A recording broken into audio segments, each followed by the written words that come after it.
Good evening. Welcome to this evening's edition of the Richard Urban Show. I am your host, Richard Urban, coming to you from historic Harpers Ferry, West Virginia. We present news and views from God's point of view. Today is the fourth installment and the final in this four-part series on why abstinence matters. And today we present sex out of marriage harms society. So we've already talked about from a number of points of view, from God's perspective, from the individual perspective, as far as, affecting you with spiritually or disease and things like that. Then from the perspective of, the idea of having the lack of a father in the family from the perspective of men and women. And today, from the perspective of society. So, and really, when I was thinking more about this issue, and we are going to talk about different statistics, but even more than that, I think it's a matter of seeing things from God's viewpoint versus a non godly viewpoint. I think that brings more clarity. It's not just an issue of the right versus the left, but it's a really issue of do we see from God's viewpoint. I think one of the fundamental things in our society, and this is something I remember studying in, when I was in freshman college, a John Q. Wilson essay on God in the public square. And I was just looking that up. And he died in 2012. But the point is, of course, God should be in the public square. But now that has become, increasingly contentious. Of course, marriage should be in the public square. But even now, that is contentious. Talking about marriage, or you should be married. So when we look at things, it's not just the external things. Even when we talk about fatherlessness, or, for instance, the effects of, sex outside of marriage, such as teen pregnancy, for instance, or you could say unmarried pregnancy. Well, what's the solution if you go to, what was formerly like the campaign to prevent teen and unwed pregnancy? I think it's now called Choose to Decide or something like that. It's all for them about birth control. Well, that's not God's viewpoint. No way. So you see, there's a big divide right there. So, what are some of the statistics about fatherlessness? What effect does it have on societal problems? And I would posit, that it affects everything. Yet you don't, especially in, places like Washington, D.C., but really throughout the nation, that should be the first thing. Okay, what's going on? Crime is up. Drugs are up. This is up. That's up. We have this problem.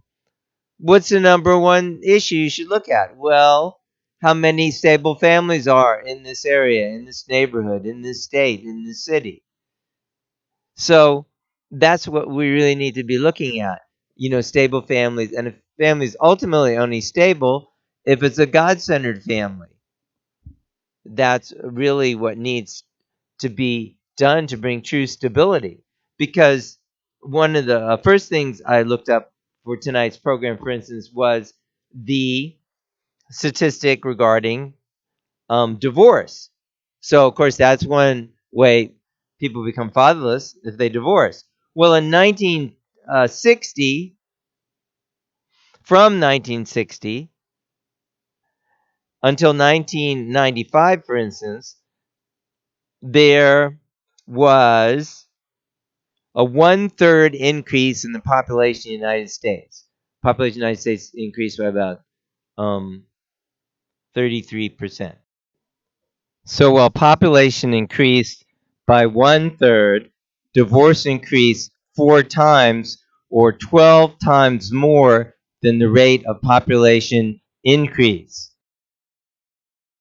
So in other words, there was, yeah, exactly that. So that's a huge change. That changes everything from what used to be, considered like a sacred institution. And then probably as time went on, it was considered an excellent, necessary institution. And now it's like marriage isn't even considered essential by a lot of people. It's not even a goal on the radar. So I mean that's a striking thing. So let's look at this chart from the National Fatherhood Initiative about some of the effects of children living without their fathers, which of course is caused by sex outside of marriage a lot of the time. Of course, it's also caused by divorce too. But let's look at that. So here's a diagram, as I said, about father absence in America. There are 19.7 million children, more than 1 in 4 living without a father in the home. So there's a greater risk of poverty. There's a 7 times more likelihood of young women getting pregnant as teens, more behavioral problems, more likely to face abuse and neglect, more likely to go to prison, more likely to commit a crime, and twice likely to drop out of school. Here we see that children living without their fathers in the home are 47% more likely to live in poverty. Here we see that daughters are less likely to engage in risky behavior, sexual behavior, when they have consistent contact and a sense of closeness with their dads. Women with absent fathers are more likely to have children with absent fathers. A study of neighborhoods in Cleveland, Ohio, found that the rate of out of wedlock births in a neighborhood was the single strongest predictor of 6 measures of childhood risk, including low birth weight rate, infant death rate, teen birth rate, juvenile delinquency rate, and school reading performance. The likelihood that a young male will engage in criminal activity doubles if he is raised without a father and triples if he lives in a neighborhood with a high concentration of single parent family. So we see, as I said, a direct correlation between father absence and all kinds of societal problems. Studies reveal that even in high crime inner city neighborhoods, well over 90% of children from safe, stable 2-parent homes do not become delinquents. So that's also a very important statistic. So what do we need to do? This series is called Why Absence Matters. Well, first of all, we need to promote marriage. So in the absence center education that our organization Urban Life Training does, and I encourage you to go ahead and click on the link below if you're watching this on video, or go to urbanlifetraining.org and purchase access to our recording of the recent chapter training workshop where we covered absence center materials and also how to start a STAR or Student Teaching Absence Responsibility Leadership Club, locally in your area. So that's what we really need to do is promote marriage, make that the or absence from sex before marriage and marriage itself, being the norm that, youth are aiming for in their lives. When we do this, overall societal well-being will increase greatly. Like it's estimated that, for instance, also, things like the economic cost of teen pregnancy is something like an average of $16,000 per, child, and things like Medicaid and, public assistance. So, but like I said, a lot of these things they require not just talking about if fathers are more involved, but promotion of marriage itself, and this whole idea, also that you can't include God in the public square.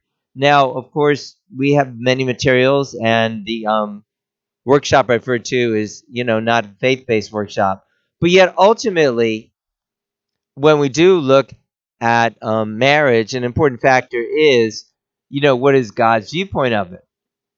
And we see that societies declined greatly when we stepped away from that. For instance, in about 1970, the United States started states first was California, proving no fault divorce, meaning before divorce was much more rare and was much more difficult.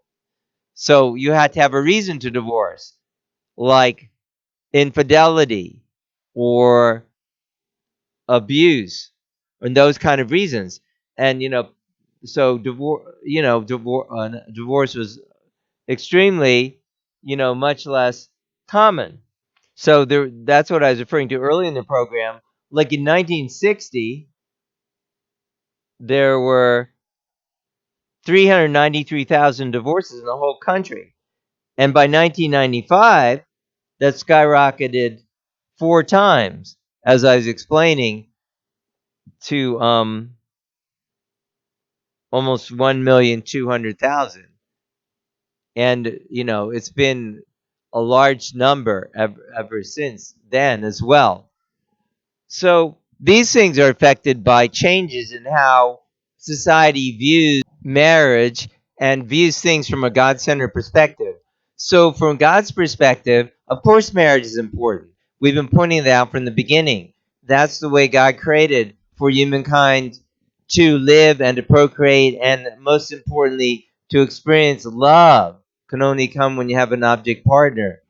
So this confusion of what sex people should be, and confusion of God-given rights and rights people created for themselves really has to stop. And even the different Supreme Court justices like Justice Stevens and even Gorsuch in the Title VII decision talking about, oh, well, we can't discriminate because it's LGBTQXYZ.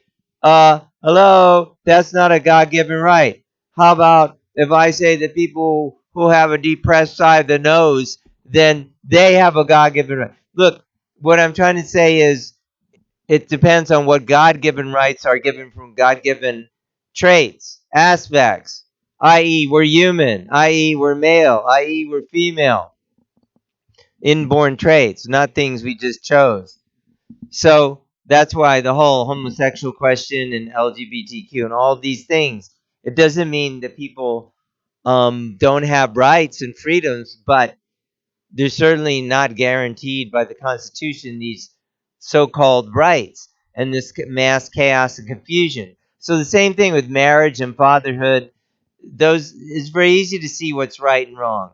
Obviously, children should grow up with parents. Duh. Obviously, they need a mom and a dad. Duh. They don't need, 2 men or 2 women or whatever other combination, or to be in the, care of the state or something like that. So this is what we're talking about as key core issues of breakdown society. And also we need to look at God's viewpoint. What is God's viewpoint of these things? So that's my message for tonight. We've been talking about why abstinence matters, part 4, sex outside of marriage harms society.